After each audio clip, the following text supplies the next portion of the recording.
Psalm readings. Today is November 22nd.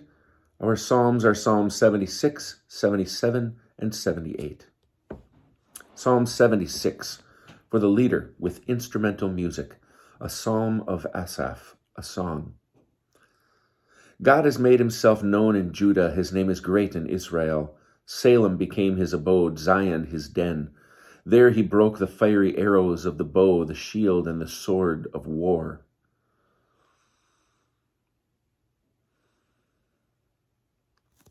You were resplendent, glorious on the mountains of prey. The stout-hearted were despoiled. They were in a stupor. The bravest of men could not lift a hand. At your blast, O God of Jacob, horse and chariot lay stunned. O you are awesome. Who can withstand you when you are enraged? In heaven you pronounced sentence. The earth was numbered with fright as God rose to execute judgment, to deliver all the lowly of the earth.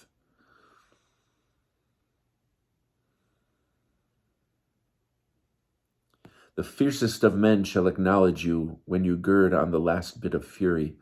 Make vows and pay them to the Lord your God. All who are around him shall bring tribute to the Awesome One. He curbs the spirit of princes, inspires awe in the kings of the earth. Psalm 77, for the leader, on Jeduthun of Asaph, a psalm. I cry aloud to God, I cry to God that he may give ear to me. In my time of distress I turn to the Lord with my hand uplifted. My eyes flow all night without respite. I will not be comforted. I call God to mind. I moan, I complain, my spirit fails.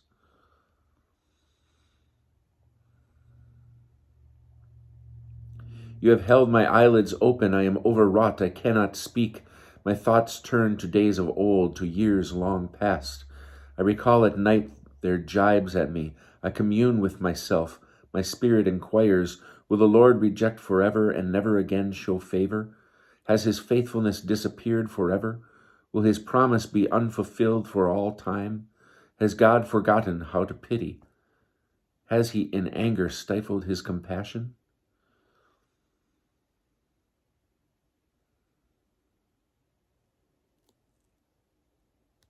And I said, it is my fault that the right hand of the Most High has changed.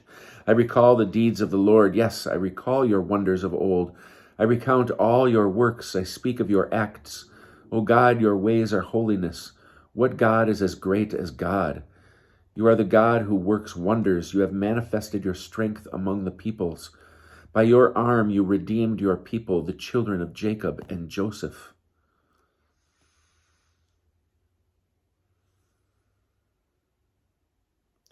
The waters saw you, O God. The waters saw you and were convulsed.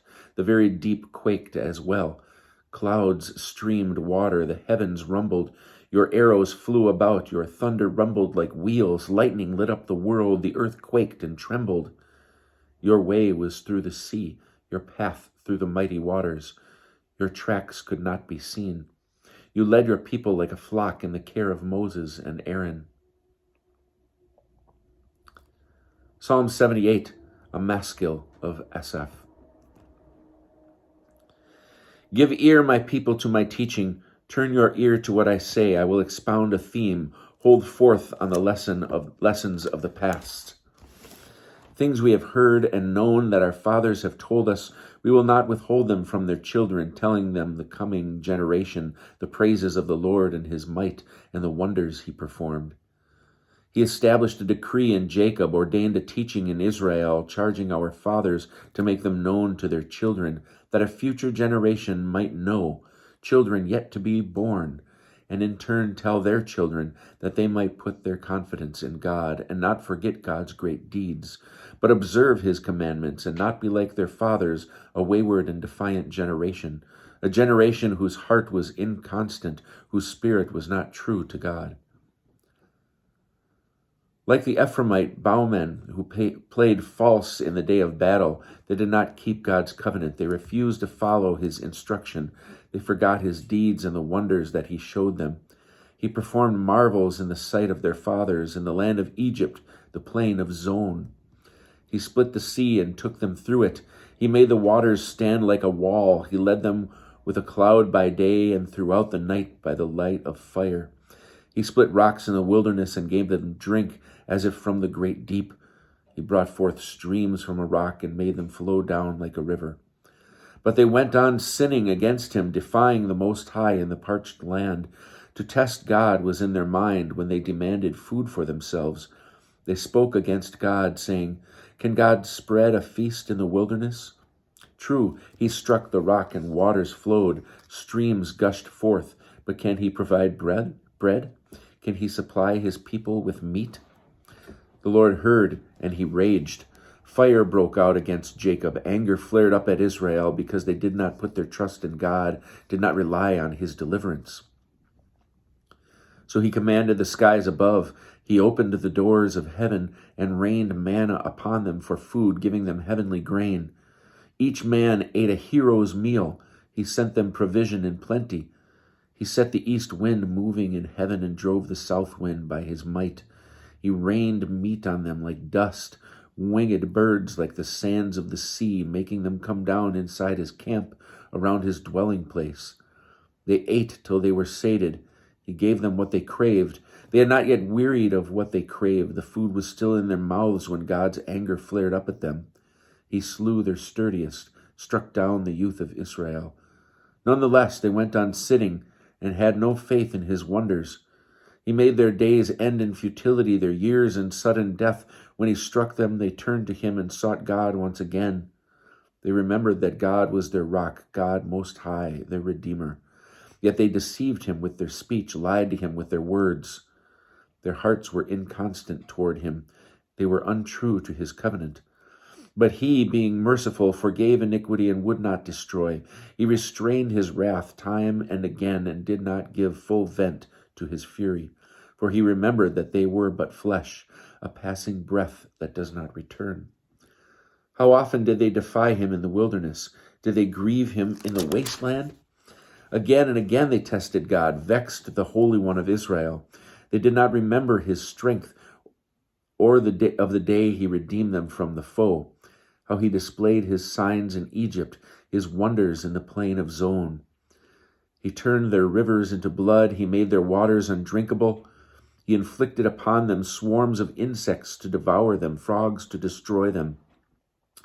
He gave their crops over to grubs, their produce to locusts.